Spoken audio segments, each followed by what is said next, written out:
Chers parents et collègues, bonjour. Le sujet que l'école, la source de l'éveil, va vous présenter aujourd'hui, c'est les périodes sensibles chez les tout petits. Qu'est-ce que les périodes sensibles?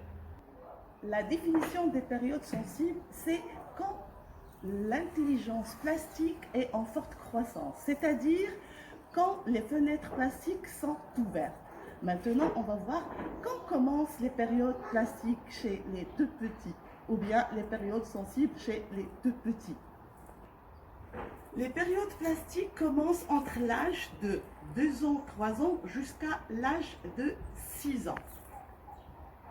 Quelles sont les 6 périodes sensibles qui existent chez les tout petits? La première période sensible, c'est la période du langage. Elle commence entre l'âge de 2 ans à 6 ans. La période de la coordination, elle commence entre l'âge d'1 an et demi jusqu'à l'âge de 4 ans. La période du comportement social, elle commence de l'âge de 2 ans et demi jusqu'à 6 ans.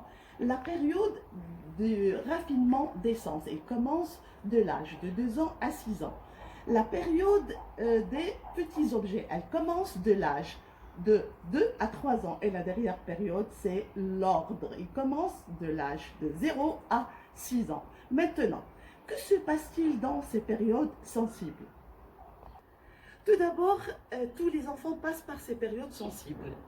Il s'agit d'une sensibilité en voie d'évolution. C'est-à-dire, pendant ces périodes, on remarque que l'enfant est absorbé par des activités sensorielles dans son environnement qu'il veut pratiquer tout seul.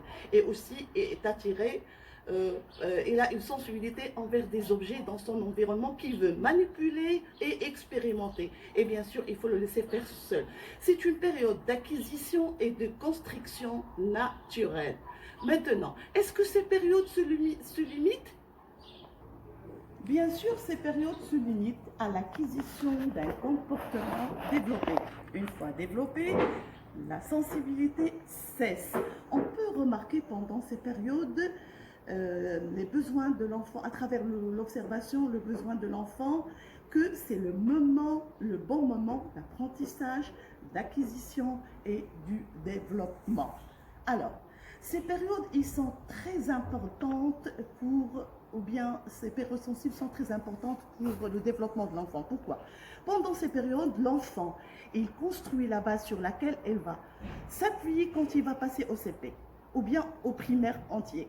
Il va apprendre les mécanismes d'apprentissage, la fluidité d'apprentissage. C'est le moment où il va maximiser le fait d'apprendre à apprendre et aussi il développe les compétences exécutives.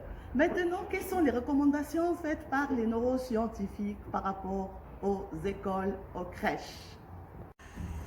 Selon la psychologie du développement scientifique, si l'enfant n'obéit pas aux directives de sa période sensible, l'occasion d'une conquête naturelle va être perdue et la sensibilité chute.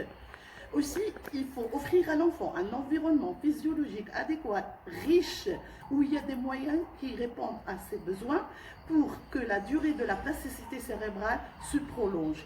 Aussi, c'est la période où les compétences exécutives se développent. Et il faut mettre aussi l'enfant dans des classes où il y a un mélange d'âge. Et à la fin, il faut laisser l'enfant faire seul quand il le désire et ne pas faire à sa place. Mes chers amis et collègues, ces périodes sensibles nous permettent de connaître le comportement de l'enfant, sachant bien que le comportement est au centre de tout. Merci pour votre attention et pour plus de détails dans ce sujet, vous pouvez consulter la page de l'école et voir la vidéo de la plasticité cérébrale. Merci pour votre attention et à la prochaine.